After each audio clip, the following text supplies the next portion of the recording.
January, by so February, quick. super fucking close. And 3, 2, 1.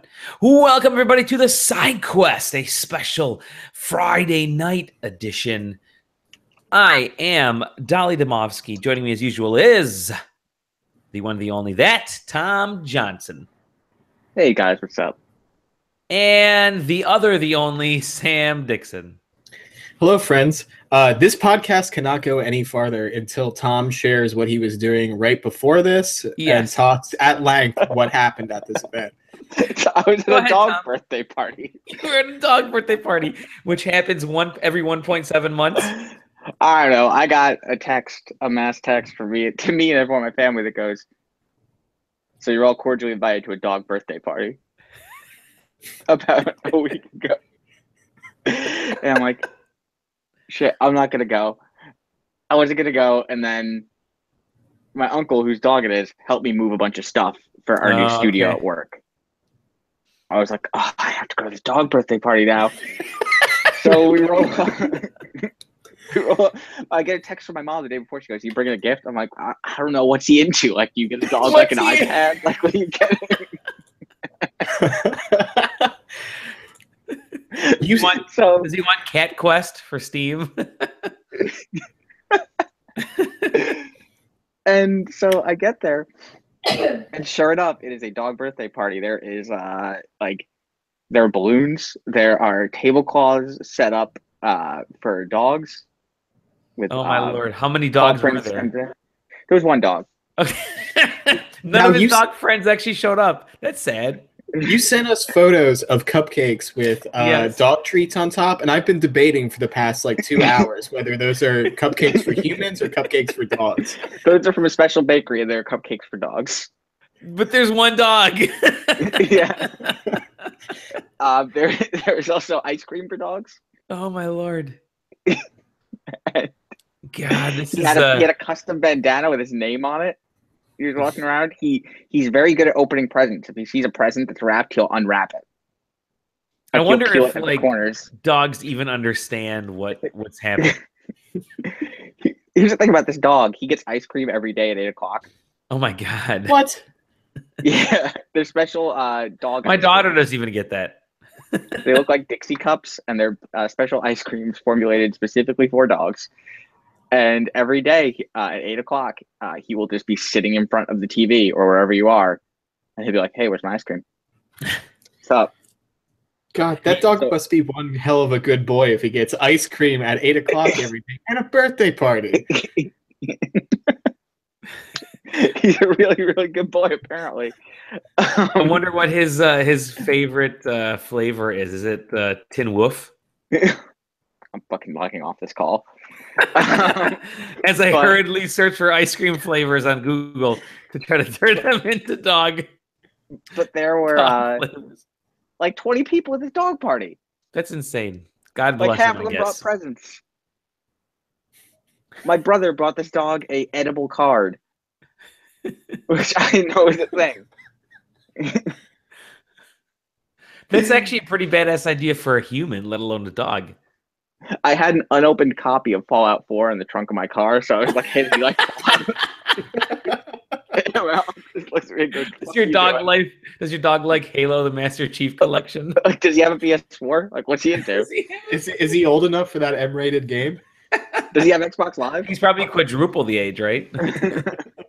How old did the dog turn? I think he was 11. So 77? Yeah. Oh, no. Okay. So I guess he was a little younger because it was 50 or 60 something. Okay. Yeah. Oh, man. You live a much more exciting Friday night life than I do, Tom. Yeah, man. It's dog birthday parties. Dog birthday parties. Which sucks because I forgot I had this dog birthday party. So at work, we got pizza. And I felt like a big fat piece of shit. And then I go to this thing. And there's more pizza, and it's so close to my office that it's from the exact same place. It's the exact same pizza. That's so I'm like, oh, I'm double dipping into this pizza today, I guess. But it's so good pizza. So garbage. And it's acceptable. It's the week that my boss got back from his honeymoon, so he's not trying to stay trim for his wedding. So he's just like, "Yo, let's just eat garbage every day, guys." Oh gosh, that's the life. That's the life. I'm glad to have you back, Tom. You're back and raring to go. It seems like. Yeah, man, I'm back in this. At least you've cleaned up a little bit, so that was good. I saw pictures from the wedding. Congratulations, Jake. Saw pictures from the wedding, and Tom, you actually you shaved or something. You dressed up. You showered. What the hell was going on there? Yeah, dude? I wore fancy boy clothes. I had this cool red suit jacket. Yeah, I saw a photo from the wedding, I think at the altar. I'm like, who's this dude in the back wearing a bright red jacket or whatever? And it turns out it's Tom. Is that Lucifer? I watch your show on Fox or CW, whatever it's on. I was the only person at this wedding that was not wearing a black or blue jacket. Oh Lord! I roll up in this crimson red jacket, and I'm like, oh man. You're like, I have to wear this crimson red jacket because it's pretty bad. Hell yeah, it's who I am. Good man. Could have been worse. Could have been a Hawaiian jacket. I was trying to I couldn't get a Hawaiian print shirt to wear under it because it was originally gonna be it was gonna be a gray jacket with a Hawaiian long sleeve shirt, but I couldn't get one in time. Oh, I see.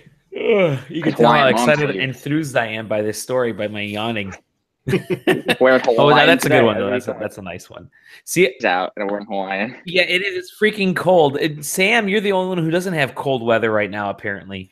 Oh, I mean, it's cold. Don't get me wrong, but it's not. It has not snowed yet, which I see. It's very out of character for Pennsylvania in this time of year. It'll start snowing in September on most winters. Yeah, we got snow. Tom, did you get any snow? No, not yet. We're probably not going to get snow until December. Okay, yeah, we had just a light dusting because it's been so cold, but it is November, and it is game time, game season, and we've been playing a lot of games. That's what we're going to talk about. It's already snowing by you? Yeah, dude. The weather. We got this strange Arctic blast going on right now, where we had 70-degree weather 3 days before Halloween. It was 70 degrees outside. On Halloween proper, it dropped to 48 or 49, which wasn't too bad. And I think that's probably an acceptable weather. But it's really dipped. Yesterday and today, it hit I think 19 degrees this morning when I left the house. So that's good. They're expecting that for the next couple days here. So it maybe heading back up your way. I agreed to go to Detroit next week. Yeah. It'll slightly warm up. No, the story goes a little further. I was like, oh man, I shouldn't have agreed to go to Detroit. It's late November. It's going to be cold. Got an email that said the hospital that we're going to be doing this charity thing at, some issues with it. I'm like, oh man, I don't have to go to Detroit. They're like, all right, we're going in January. Oh no, that is the worst. And I'll tell you why. It's because it always snows in January, and it's right around auto show season. So you're going to get double screwed, my man. You're going to get double screwed.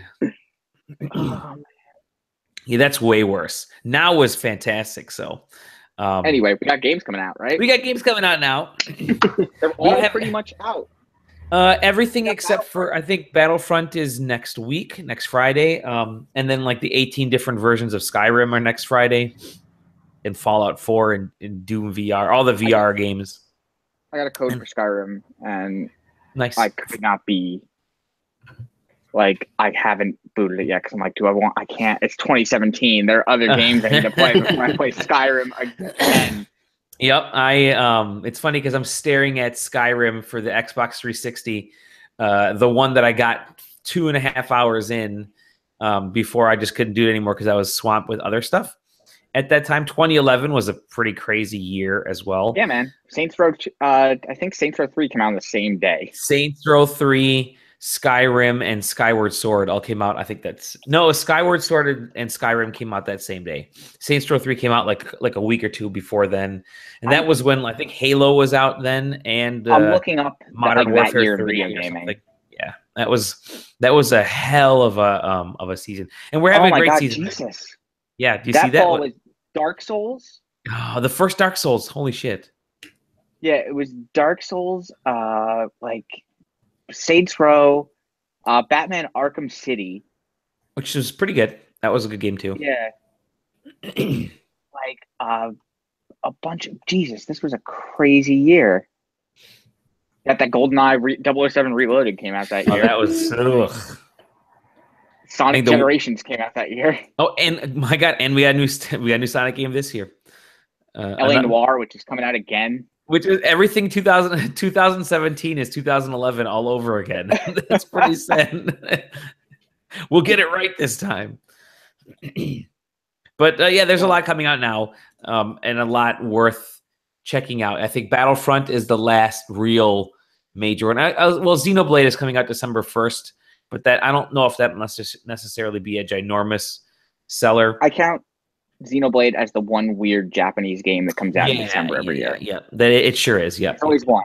It's usually Atlas that puts it out, but now it's Nintendo with Xenoblade, which I'm still surprised that's actually coming out this year because they announced it this year. Yeah, that's surprising. That never I happened. did not think it was coming out this year. Nope. And it looks like a pretty full. I fully expected March. Oh, I was thinking like they'd push it back till summer of next year, and then eventually fall of next year. But that's either here or there because we've been playing a lot of games. I think the last time we recorded, oh my God, I was so tired on a Friday night. Holy shit. Dude, I'm exhausted. Yeah, the last time we recorded was just Sam, was just you and I, right? No, Aaron was with us. I think, Aaron was with us. Yes. Oh, I forget about Aaron. Sorry, Aaron. Yeah, he went on a rant about Destiny, and we keep getting texts from Tom being like, "He's so wrong. He's so wrong about Destiny."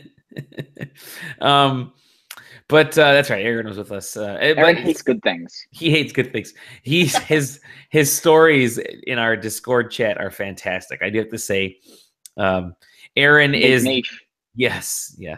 Aaron has some good stuff there.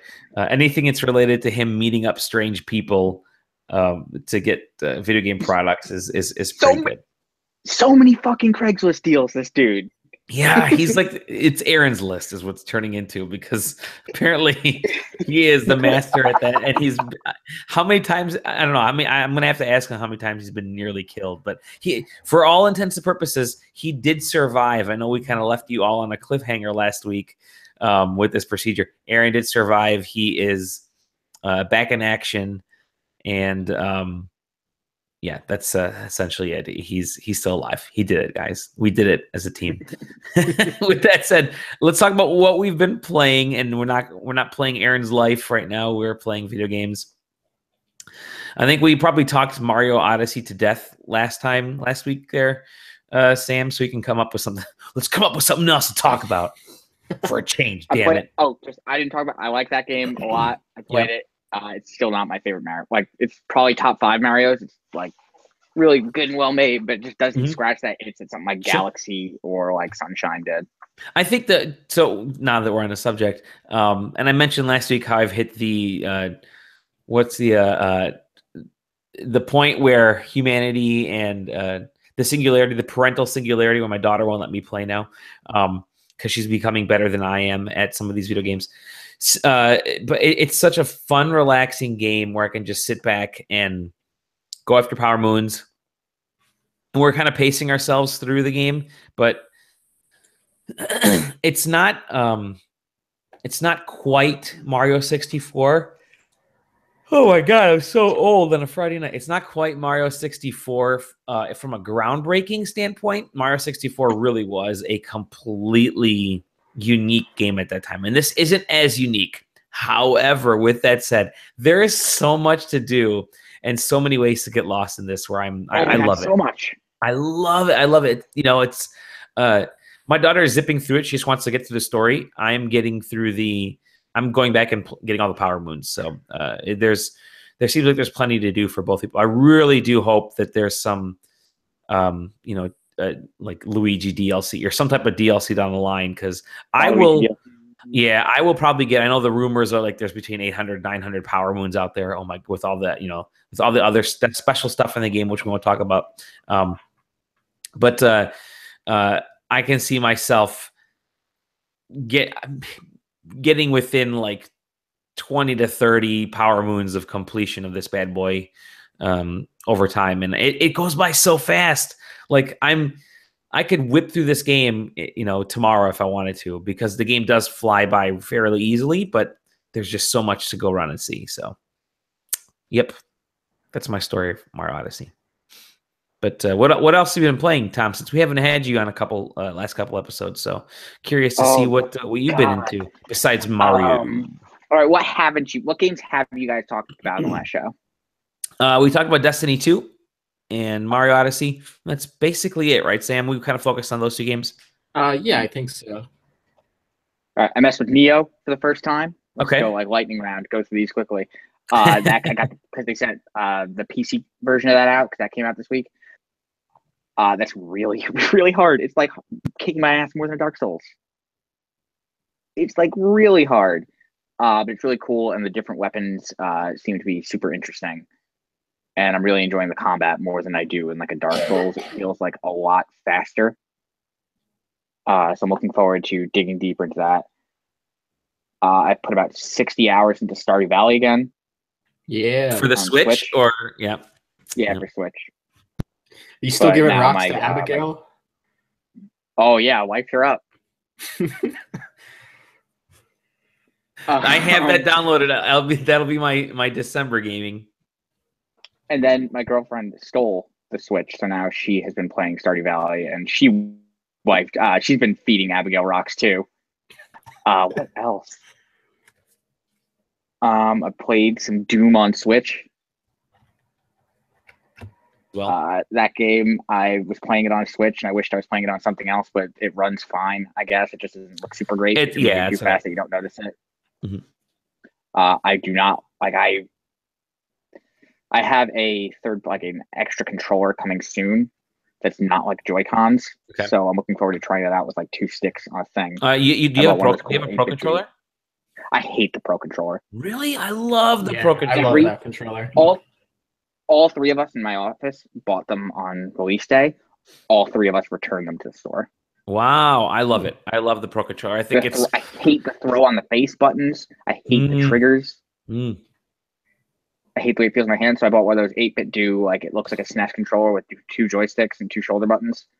We're gonna have to have a good conversation about this because for me it goes Xbox One controller. I love the Xbox One controller, and then the Switch Pro controller, and then the Xbox 360 controller, and then the PS4 controller.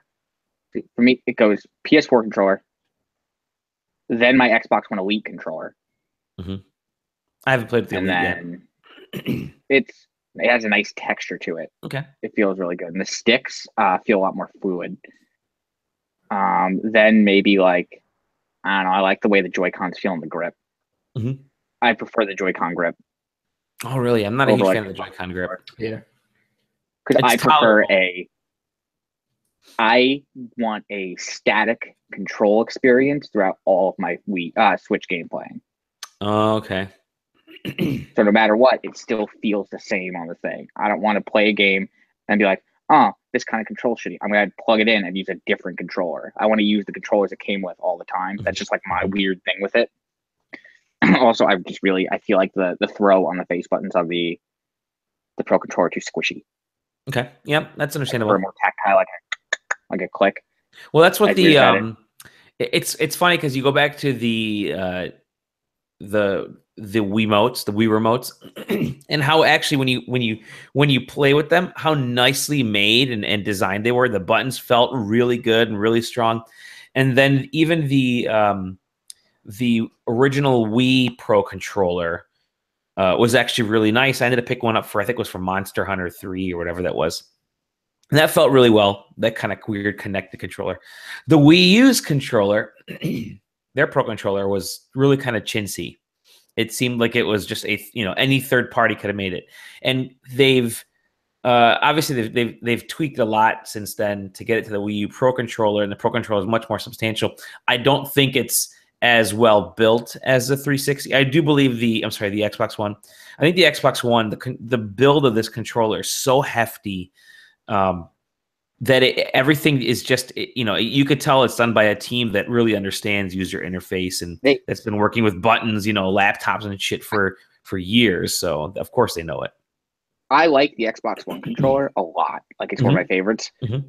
I think the stock Xbox One controller that you go to the store and you buy feels cheaper now than it did at launch. Oh, sure, I can understand that. Yeah, and Like I the think quad, like I they've think they have changed. cheated it. Yeah, they've changed it. They have, because like it used to be like separate pieces, like the piece where like the light with the Xbox thing is used to be its own separate piece. Mhm. Now it's just a piece of the same mold. Like they've obviously needed to cut costs and do whatever, you know, things you normally do along a Mhm. product cycle. Like I can't fault them for it. It's just I prefer like I love the first Xbox One controller that came with my Yeah, launch yeah. unit. Yep. I don't like the S controller. It has like a different texture to it, and it feels lighter and hollow, Mm. which I'm not super into. But the original one and the like, this is really just me splitting hairs now. And the Elite one's a great controller. Like if you can ever get one of those on sale, like they're phenomenal. They go on sale randomly. You'll see it for like, was it normally like 170 or 160, and it'll be on sale for like $50 off. But the controllers are so interesting because it really is based on individuals. It's not Yep. it's not like I'm saying that I love the Wii U, or I love the Wii U. I love the Switch Pro controller, but it, like you're saying, it just doesn't feel right in your hands. And for me, the PS4, the legs or the arms over the PS4 put pressure on my thumb meat. My thumb meat. That's another good line. In a weird way. So when I'm holding the thing, it's my mitts are just a little bit too big for this controller. So they're so everyone can be so particular, but I always just get a good kick out of hearing thoughts. But anyway, so yeah, you've been playing with the Joy-Cons on Doom. I like that. Yep. I feel like it needs like it's just not there with the Joy-Cons. I've heard a lot of people say the Pro Controller works better. I would not doubt that one bit. Does the game feel like a proof of concept? Because they did like literally just announce it. It seemed like they just announced it and they're like, oh, hey, and it's out. Yeah.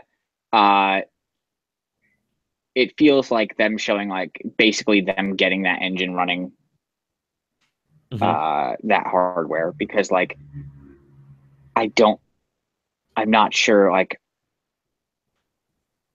for 100%.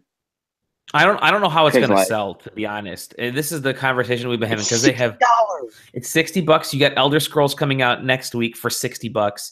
And I'm really curious how these games are going to sell from a third-party perspective on the Switch. They may actually sell pretty well, but then you have the PS4 version of Doom is going to be on sale for Black Friday for like $15, and right next to it is a Switch version for $60 because it's just too early for that to drop in price. Dude, you'll be able to get Doom for 10. I got the special edition, the big thing with the giant dumb statue for $43 over a year ago. Yeah.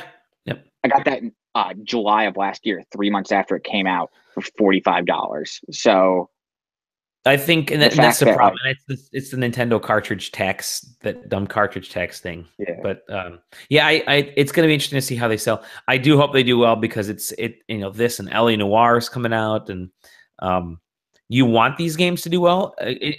I got to say that I do. That Bethesda, Bethesda came out with their meat swinging at E3 this year, and they didn't really announce any major new games. They just announced a bunch of extra content and versions of games, but people were so freaking hyped. I think the biggest cheers we heard during the entire Bethesda conference was Skyrim wearing, the hero wearing Link's. Oh, Greasy Boy Link. Greasy Boy Link. And people lost their shit for it. And I'm thinking, wow, that's all it took. And they had a fantastic conference behind that. So, but I think it's important for Nintendo, obviously. But I'm just so curious to see how these games sell. It's going to be really exactly. Really but if they're able to get the technology running, like id Tech, is it id Tech 5? I think that this id and Wolfenstein, 5, Wolfenstein 2 are running. Okay, yeah. So, and Wolfenstein is coming out. So, rolling right into it. Wolfenstein 2. That's the other game I played. Okay, yeah. Killed that in 2 sittings. Yeah, that game is fucking phenomenal. That game is amazing. Katie loves it as well. She's been raving about it. She's considering doing a write up about it. There are times like where I'll think of like, so at work for our Game of the Year stuff, we do like best moment or whatever. I could very easily make an entire category that's just like best moment from Wolfenstein 2. It's just like sweet. One like big thing after big thing after big thing after big thing. And you're just going like, holy shit. And it just doesn't stop and just keeps momentum going the whole time. Mm-hmm. And, oh, man. I mean, the first game was fantastic. I'm very hesitant. Yeah. Yeah. Feels tame by comparison in the things it does. Like, oh my God.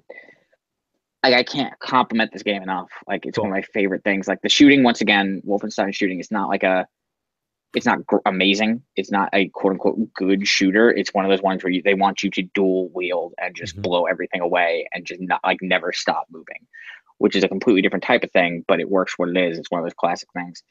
The writing is shockingly good. Like, who would have told me that? Like, if you would have told me 10 years ago that my favorite writing in the year would have been for BJ fucking Blazkowicz, I would have called you a crazy person. The slightly milder Duke Nukem. The fucking pixelated face in the bottom of the screen that gets bloody and angry as time goes on. No, he's actually like the best character with like really good internal monologues and all that stuff. It's just a great all-around game, and I'm really happy that it is, because now that third game is gonna have to get buck wild. Oh yeah. They're setting up. They've done a really good thing with Wolfenstein, because there was the Wolfenstein game that Activision produced and put it out for the 360 and PS3. You mean the actual Wolfenstein one? Because this is technically Wolfenstein 3, because Wolfenstein 1 is a sequel to that game. So this is technically Wolfenstein 3. Did that end up being a sequel to that game? Is that what that was? So like when you're in New Order and like Death's Head and like BJ have history together and all that stuff, that's because that first game from what is it? Actually, like that old one, that Raven one, is canonical with that. Like it is like that. The New Order is a sequel to that Wolfenstein game. That's funny. I didn't know that. Yep. And now I'm interested in playing it. I know it's not going to be nearly as good, but oh man, cool. I'm really hoping more people play that, because there's just so many things I want to talk about with that game that I just don't want to like risk spoiling anything, because it's just big amazing thing after big amazing thing. We'll have to have you and Katie on there doing a spoiler cast. That'd be fun. Yeah, that'd be a good time. Spoiled rotten. Right. Cool. Excellent. Sam, what have you been playing, man? You just finished up a review as well. Yes, I did, which will be published shortly. So I've been playing Super Beat Sports. That's great. New jam, on the Switch. I guess Beat Sports also came out on the Apple TV like a long time ago, like 2015. That game is super good. It's super Beat Sports. Yeah. So I like rhythm games. As a review of like Persona 4 Dancing All Night was like top 2 games from the year it came out. And sight reading, if people don't know what that is or don't understand like the music term sight reading, it's like basically like when you see music for the first time and like trying to perform it or play it like exactly like how it's written. So sight reading in games is essentially like when you're like new music in a game, especially like Super Beat Sports, where there is no like, oh, this is an 80s rock tune or whatever. It's just songs that are created specifically for the game. So like all those songs are just built for Super Beat Sports. And like playing those songs for the first time, like you basically have to use like your knowledge of music to sort of like predict, like you listen to like a pop song in the radio and like after at some point, once you've listened to enough pop music, like you can sort of like predict like where a melody is going and stuff like that. And Super Beat Sports like doesn't have a note track and you can't really see things coming in the future of it. So being able to like sort of experience them for the first time and be like, okay, well, if this melody's doing this, like it might come here later, and this rhythm's doing this, it might go there later. It allows you to like just enjoy the songs like that much more, because you don't know, you know, you're not listening to like, oh, I'm going to play this track 1,000 times because this is my favorite like tune that me and my friends listen to in the car. It's like, no, okay, this is like a slow jazz song or whatever, so I'm going to use my knowledge of slow jazz and sort of like almost, I mean, you're not performing it because you're still playing like what is being sent to you, but it gives you like a sort of a unique experience from something that you might know when you're playing it. And it has different modes in it. The base mode, the base mode like is pretty good about like introducing you into like the sort of like game types that they're doing, and it's more like a direct approach, like kind of like Rock Band, but not. It's so accessible and like kind to people that don't know music, but are also like super deep for people that like sort of understand that type of stuff. It's so good, and it's so good that it's on the Switch, and you can take it with you places and play it. I mean, I don't know about you guys with like rhythm games, but like I know most people tend to stick towards like stuff like Rock Band and like music that you already like know sure, pretty yep. well. Yep. And I think it's sort of like a barrier for people that don't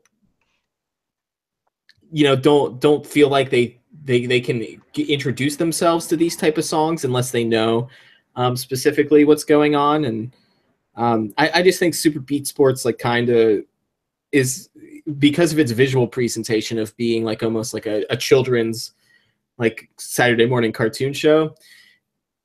It's just so inviting to get people like get the game into their hands, and everything, and like most of the modes are co-op, so you're working together as opposed to playing against each other, which you do a lot in some of the other rhythm games out there. All right. No, I like that. I mean, you mentioned some of those different modes in your review, which will be up live shortly. And the co-op stuff is the stuff that seemed to really interest me, more so maybe than the traditional single player or giant multiplayer. But is that kind of 2-player co-op-ish stuff. Do you feel like it really sort of capitalizes on the idea of working together, or is it like doing the same act, just 2 people are doing it instead of one? It depends. Some of the songs, like a lot of it is like, I'm going to play a rhythm, I'm going to respond to a rhythm, and then you're going to respond to the same rhythm. And then we're going to like come together and play the rhythm together. And then there's other times where when you're normally playing in the default mode, there's 3 lanes. In a pro mode, there's 5 lanes. So when you're playing by yourself, you just move between the lanes. But when you're playing co-op, there's certain monsters that are colored red or blue or whichever one you are, and those are the monsters that you're responding to. And then there's sometimes where like a monster will be like stacked on top of another, and you have to like stack on top of each other so that somebody's up taller so they can hit those notes. Oh, wow.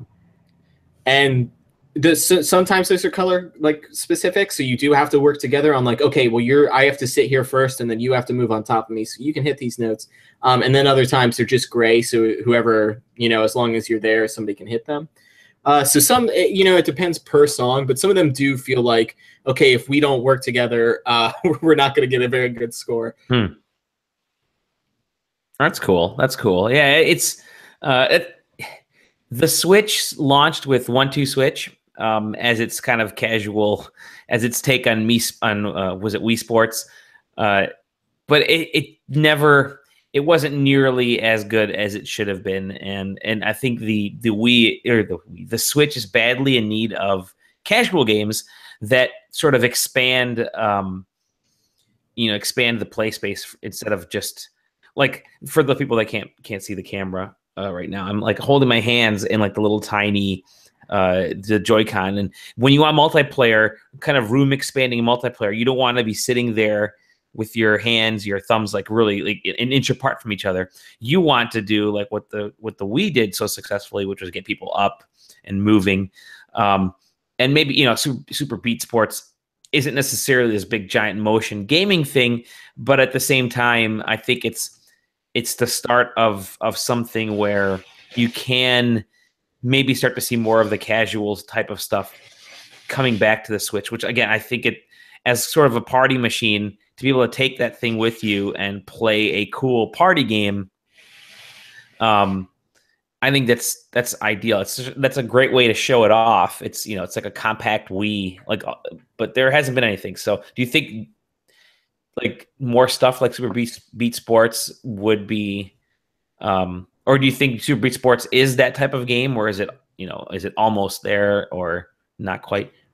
Well, I think Super Beat Sports takes advantage of the Switch of, like, it's a multiplayer game where there's only one screen. Like, Mario Kart, you're splitting into split screen. So it's already taking away from that screen retail space, especially when you're in mobile mode. Might be a little bit hard to see. But Super Beat Sports is just one screen. So even even in the 4-player modes, it's sort of easier to see what you're doing, and the colors are bright enough that when it's your turn or when to respond to what's going on. And it is a game that you can use motion controls with. The game's great because it only has tap any of the face buttons to respond to ball, and then move to change lanes if you need to do that. But you can completely eliminate that and just do Joy-Con left and right to change lanes, and then just swing your hand in the rhythm to respond to the ball. So there's I think it does a great job of showing the Switch where it's there's all these different play methods. You can be using Joy-Cons, I can be using a Pro Controller, you can be using motion controls, I can be hitting the button. We're sharing the same experience. We're both seeing what we're both doing. And there's different options for, for people. And now, once you get to the 4-player options in Super Beat Sports, they're not all rhythm based. So you can kind of use it as, I'm playing this game by myself. I show up and there's maybe one out of the 10 people that we're hanging out with or whatever that might want, to play a hardcore rhythm game, and that's available for 2 players. And then there's party mode where it's okay, maybe I don't have Mario Kart or something like that.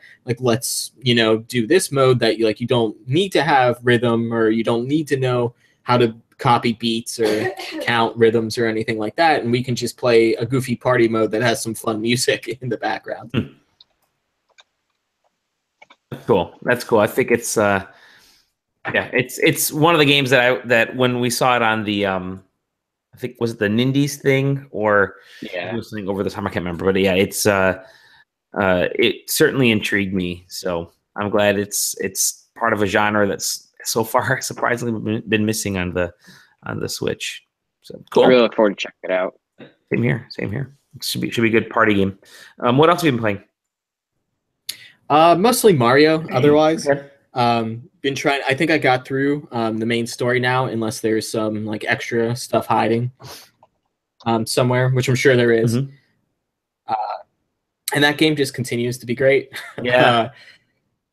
It's so fun now that I gotten through it. I was kind of watching some people do some early on in the game speed runs and stuff, and just seeing how people are capitalizing on the movement in that game it's just great. Every podcast I say that movement and momentum and stuff like that is the most important part of games to me, and that game it's all about that. It's all about that.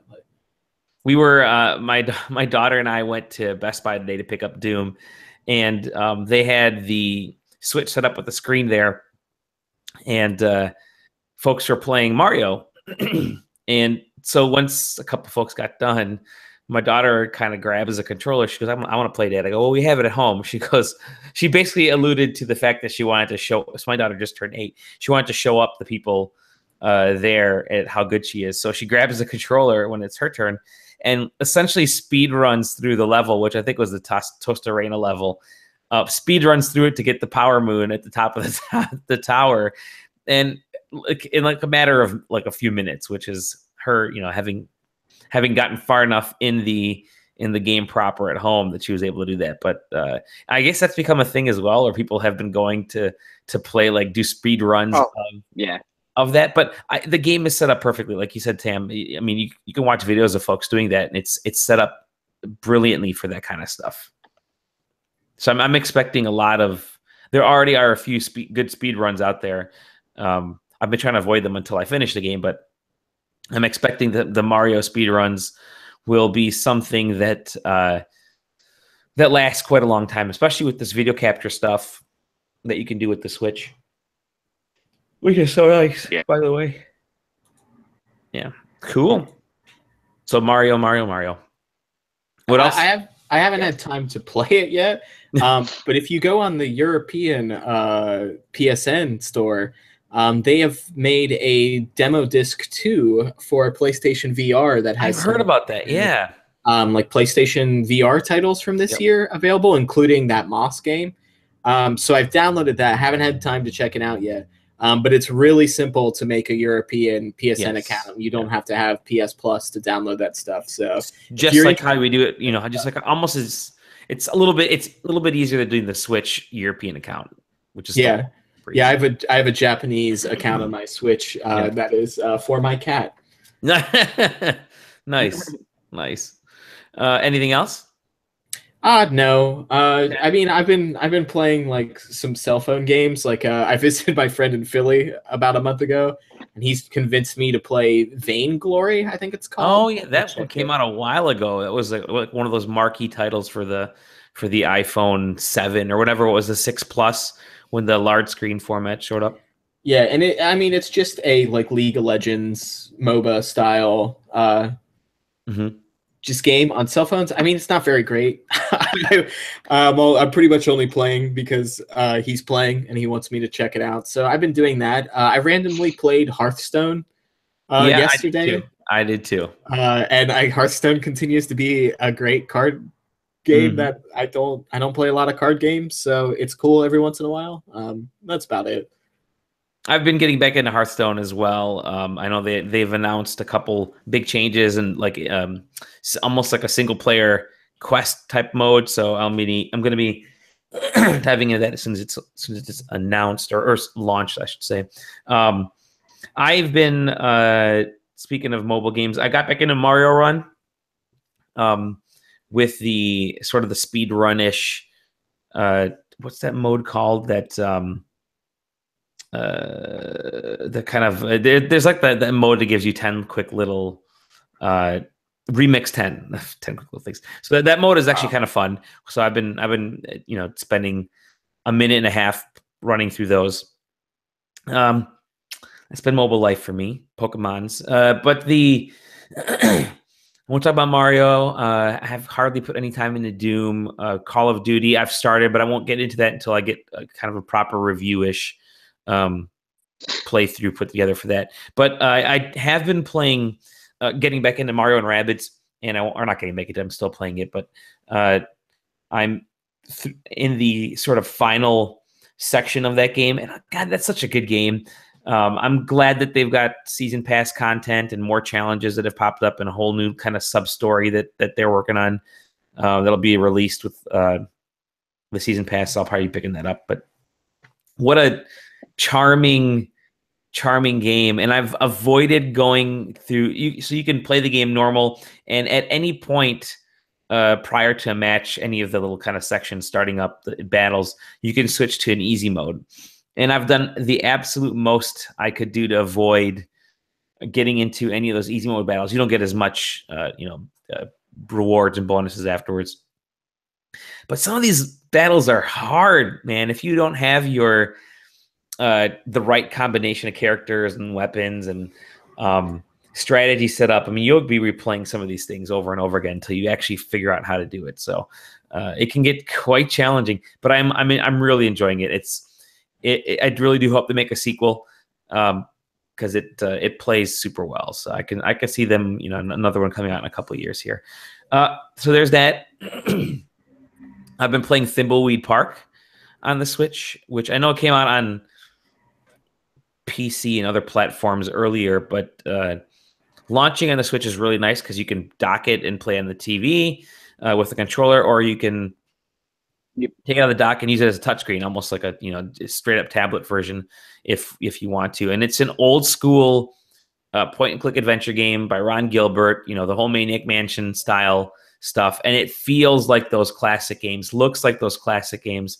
It's so nice to play it's such a relaxing game, and the nice thing about it is that you can't die. That's one of the major premises of that game is, or the ideas behind it is that you don't die. You just screw up, and you got to kind of dig yourself out of screwing up. But it's the moment I fired it up, I thought, wow, this is an old LucasArts game.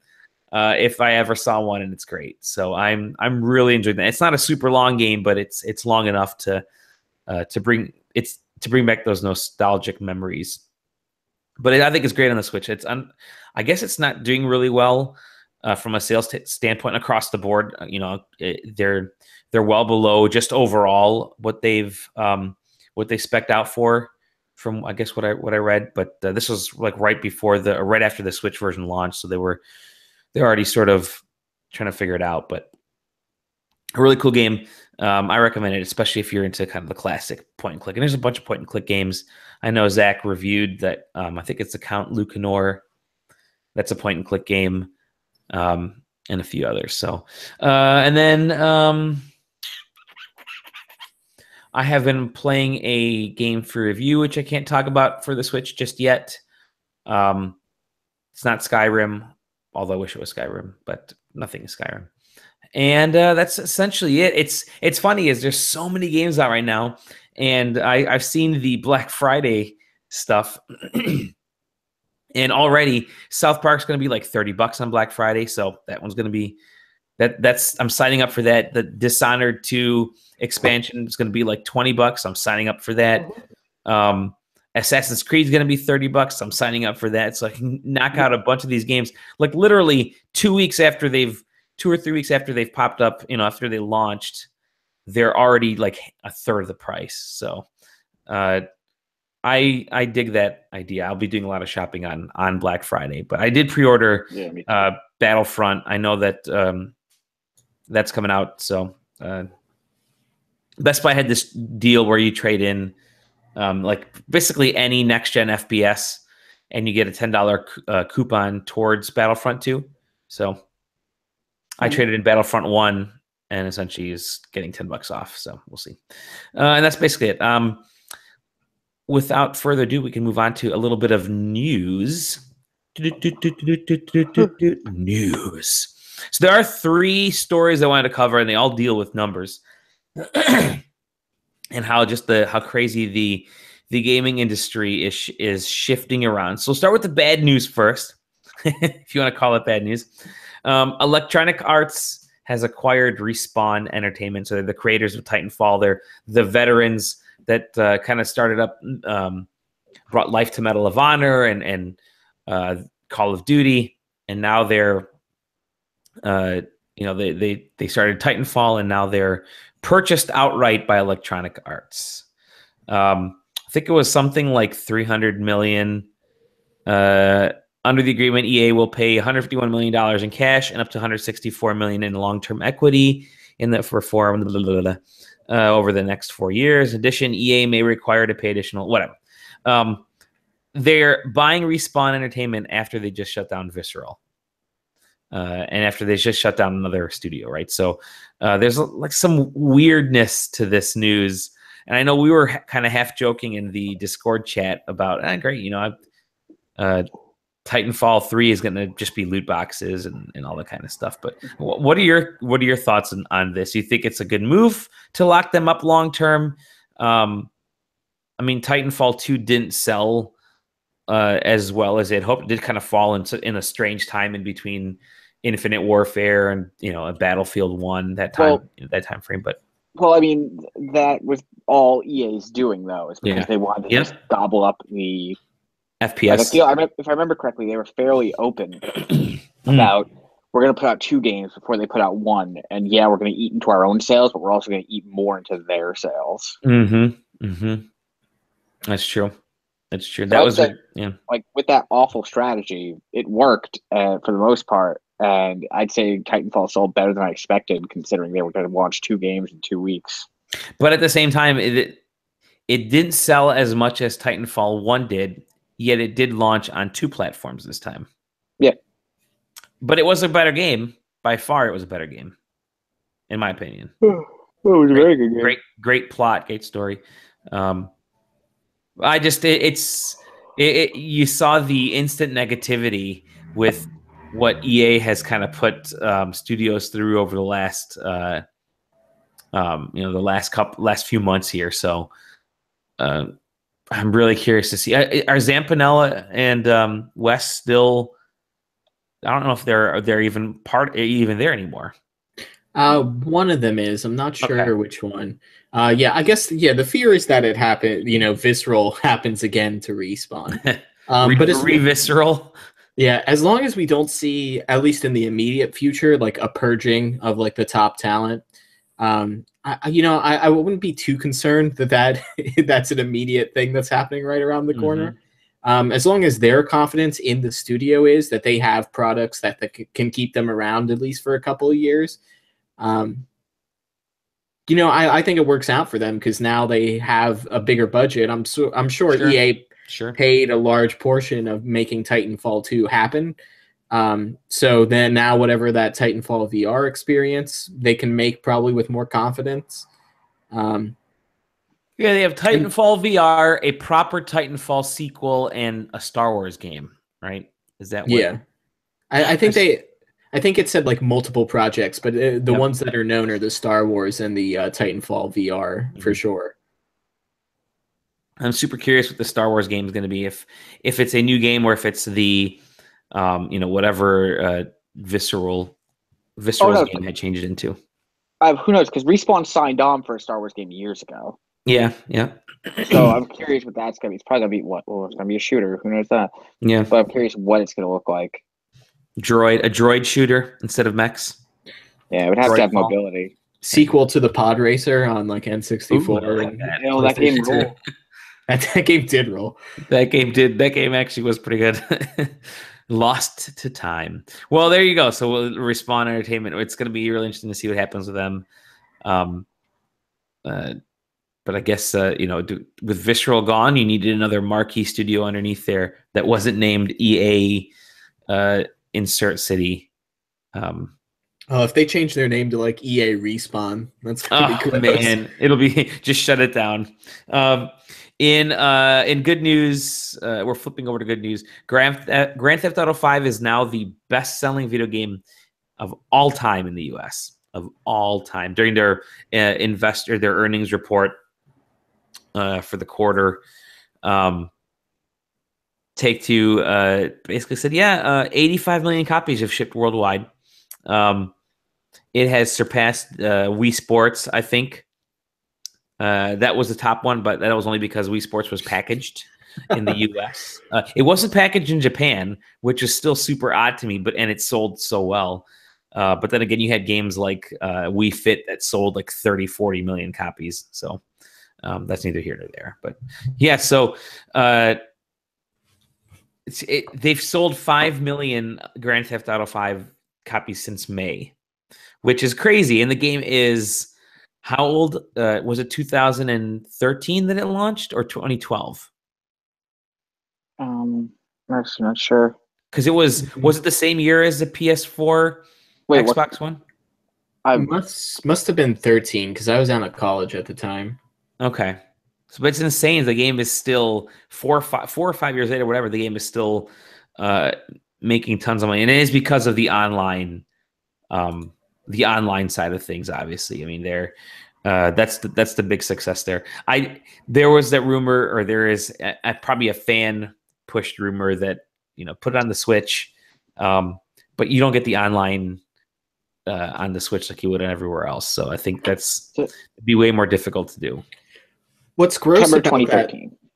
Okay, wow. So September 2013. So yeah, over 4 years now. What's gross about that? Like, I don't remember how many you said since May. Like millions. Of 5 million, at least 5 million since May. Like that's that game the end of September. Yeah, that game is consistently an NPD for like top 10 sales of the month. And also, like, you got to think that like, what is it? 2% of people spend money on microtransactions, or 4% in the game. Like, those shark cards are not cheap. In their online thing, and they just keep releasing new online content and be like, oh, you want to be a CEO, you got to have $1 million to have like this building and do all this type of stuff with it.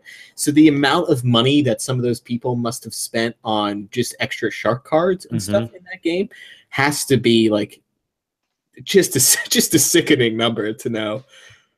It's insane. It's absolutely insane. It's their, they're probably making so much money off of that they can essentially shut down plenty of other projects. But I mean, I'm curious if Red Dead, if there's going to be nearly the online, portion of Red Dead. I mean, there's supposed to be some co-op stuff, but who knows if there'll be the online that GTA 5 has. But this is the you don't think yeah it doesn't have because like it's horses. That's true because it's horses.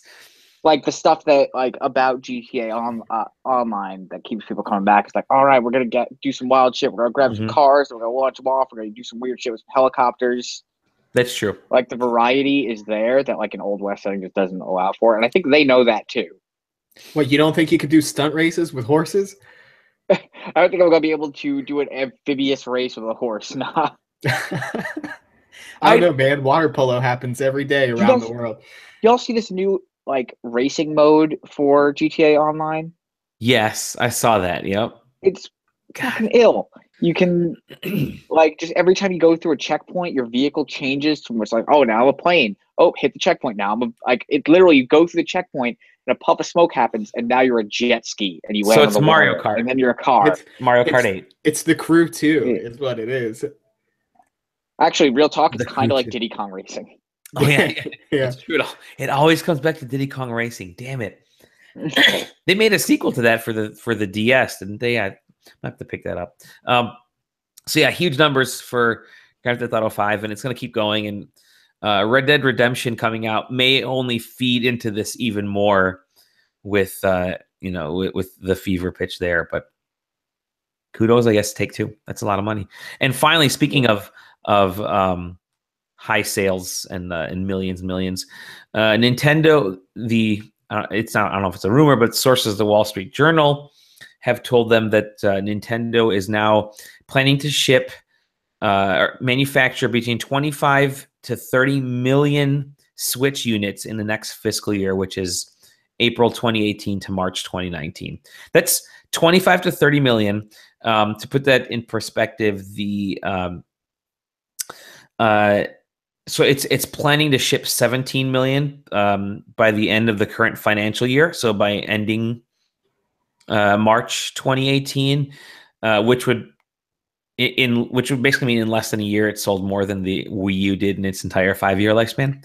And the PS4, I think, is topping out around 17 million right now, in a 17 to 18 million in a financial year. The PS2 sold 22 million in its best year ever, and the Wii, I think, had that incredible year where it sold like basically 25 million. So they're expecting potentially more sales than the Wii over their next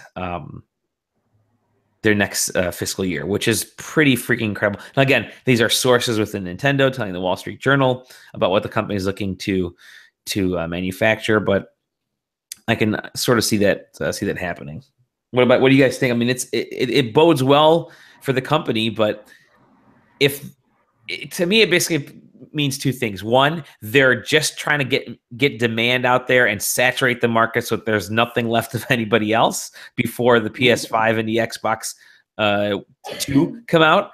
Or maybe they actually have content coming up that that is going to help push these consoles beyond sort of this core audience that picked them up now. Obviously, you have Pokemon, Metroid that are supposedly due, both of them in 2018. I'll believe it when I see it. Yeah. And they have this backlog of games that they could easily throw over the wall and do remasters like the Smash Brothers and a bunch of other stuff, but GameCube, Virtual Console, things like that. But those are the remasters don't do a ton. At least I don't think they do a ton. But I don't know. That's a lot of freaking consoles to manufacture in a year. You better sell those things. Oh, absolutely. You could put your whole company under if that's a flop. Pull a Snapchat with that. What's that? Yeah, you can pull a snap. Snapchat with those goddamn goggles. Yeah, exactly. Where they can't see, they can't even sell those things now. Well, and it makes you question, like, do they have confidence in what's to be announced? Like, is there some new project in the vein of like ARMS or Splatoon or something that's in the works that they have just an incredible amount of confidence in, or do they think that, okay, we can get away with doing Smash Brothers, we can get away with doing like a Mario Maker remaster, and then like the other thing is like in 2018 is when they cross over from their very not great online thing switching to a paid service. And then also with that, then comes like the free SNES games or whatever that they promised with that service. So do they think that the virtual console stuff that they have planned is going to be such a dramatic shift away from their other stuff that it's going to make people want to buy these consoles to have these games on it? This may be in preparation for the China stuff, the China market, because they do have that game Arena of Valor, whatever that is, which is the biggest game in China. That's going to be up, that they're aiming for. And that kind of snuck into their last Direct, but that's probably the biggest news out of the Direct from a money standpoint. I mean, that's the biggest game that blows Pokemon Go in its heyday out of the water. So that could be it. I mean, that could be something that they're really not. It's not necessarily for the rest of the world, but more for the Chinese market. That's just now kind of reaccepting games again. And obviously, the PS4 and the Xbox One I think they are on sale, or they're for whatever reason, I don't know what the levels are there, but they're not necessarily going to do super well in China because of just how different the market is there. But the market is all mobile in China, and you have a mobile console, mobile device like the Switch. I mean, that could be Nintendo's big play. Well, and they're also, sorry, what were you saying? Oh, well, something to think about too. Yesterday, Hulu snuck out onto the eShop. So, especially for Christmas time, are we going to see them start to release like stuff like Netflix and YouTube and stuff like that, and maybe even a web browser to sort of position it as more of a like kid-friendly tablet? Hey, get this tablet. It has a web browser they can do for their homework, and they can watch like YouTube videos on it, and it also plays Nintendo games. And that I could almost see in a weird way, like there being a. We had talked about an alternate Switch, like a completely portable version of the Switch that could still come out, right? Non-detachable Joy-Cons. Maybe you could wirelessly sync other controllers to it, but it comes as essentially a Game Boy Advance / PS Vita style device. Everything's already built in. So I could see that, pumping that out at $179 or $199, smaller screen, whatever. That could sell a lot as well. So there's a lot of avenues that Nintendo could go in with this device. It like the China thing could be big because like it hasn't gone on sale there yet. Yeah, they haven't done a thing. They just partnered with Tencent, which is their door and put in the door. Yeah. And consoles are still a relatively new thing there because they were illegal until 2 years ago. Mm-hmm. And that's why yeah. So now people could run, like if they sell it at that price, it could pop off really good, seeing as they're putting, and they could do Honor of Kings, which is becoming a real actual problem there. Yeah. And this is a tablet. Nintendo could say, "Hey, this is a tablet, not a typical console." So they can market it differently in that company or in that country. I think the company still has something. Like, to me, that what sells a console isn't necessarily the of course Mario and Zelda are going to do good, right? We know that, but you're not going to have another Mario and another Zelda within the next year. If Breath of the Wild 2 comes out, it would feel too soon, right? If Mario Odyssey 2 comes out, it would feel too soon. Metroid could be really interesting because it's a different type of game, but then it's a different audience. It's actually a smaller, more niche audience. We know Metroid doesn't do well in Japan. Donkey Kong could potentially see a comeback, or F-Zero or something. But the two biggest tentpole games propped up this year for Nintendo. They bookended it, the launch and the end of the year.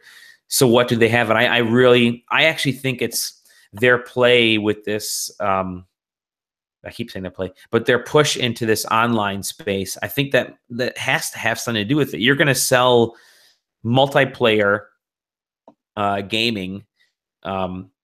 You can only play a specific game on on Switch, right? You're going to have something really cool that's an only Switch experience. It's multiplayer. The only way you can play against your friends is through the Switch, and I think that's got to be something that that they're thinking about now. Some type of massively, multiplayer game. Maybe it is a giant Pokemon MMO, which could do gangbusters for the console. But I don't know. I'm really curious as to why that number, because it's even like those are.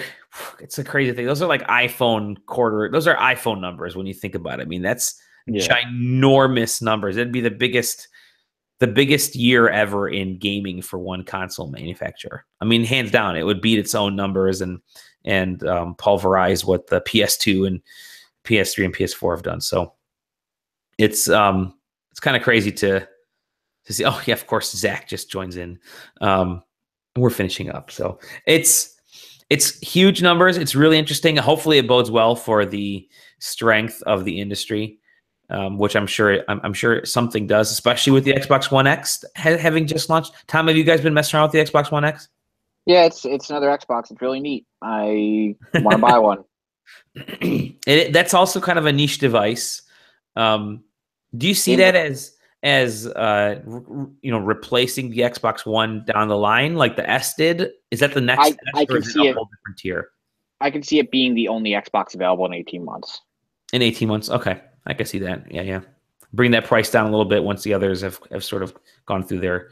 I've seen that they have kind of redone when they launched the Xbox or the X branding. They relaunched that Xbox One S branding, and I'm finally seeing the boxes in stores with the new S on there. But yeah, I think I'm surprised the PS4 Pro hasn't quite done that yet, but they are selling. I mean, this is the season, this holiday season, you're gonna be getting a PS4 for $180 and an Xbox One for like $190. I mean, they're super cheap. You can walk into any store and grab some of these things. No sales in the Pro yet. Yeah, that's kind of bizarre. I thought that would have been a price drop. What's that? Last year on Black Friday, there were crazy sales in the Pro. Yeah, which is kind of bizarre. That's the Sony could. I don't know if they're giving up to, or they're letting the Xbox kind of take their. Maybe they felt the steam was already out of it by now, and there's no way to salvage it. I'm not sure. I mean, the Xbox One X has way more features than the PS4 Pro. And it's a much better machine. It's a heavy box. Is it for such a small box? It's that heavy, huh? Yeah, it's whereas the original Xbox One felt hollow, this thing feels dense, like just a brick. Interesting. It's cool though. I actually was not expecting to be way into it, but I am. I think I mentioned my prediction was that they're eventually going to launch a cheap model of the Xbox One and call it the Xbox E.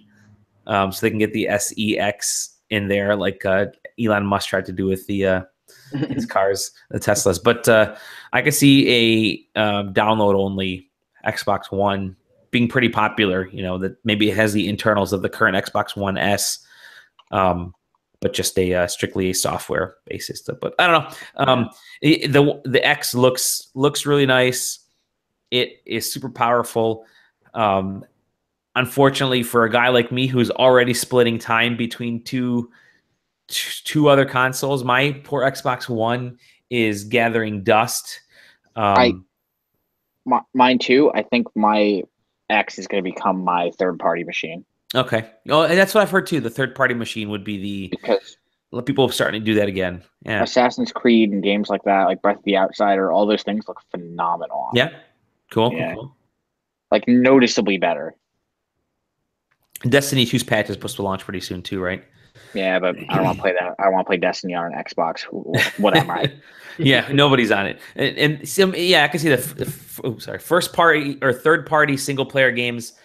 Xbox One X could be totally worth that experience. Yeah, I can see that. Yeah, definitely.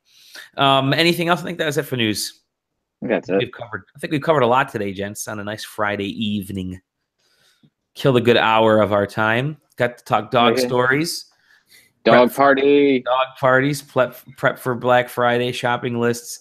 We'll knock another one of these bad boys out prior to Turkey Day. I think by then we'll all have all the major releases will be out, and we can chat a little bit more confidently about some of these other games. So until then, I want to thank you guys for watching or listening. You can, of course, find us at sidequesting.com on iTunes, on Stitcher, probably on Spotify at this point. I don't know. Who knows? Google Play, Napster, Friendster, some of the other places. Find me personally at Dolly Dimovsky.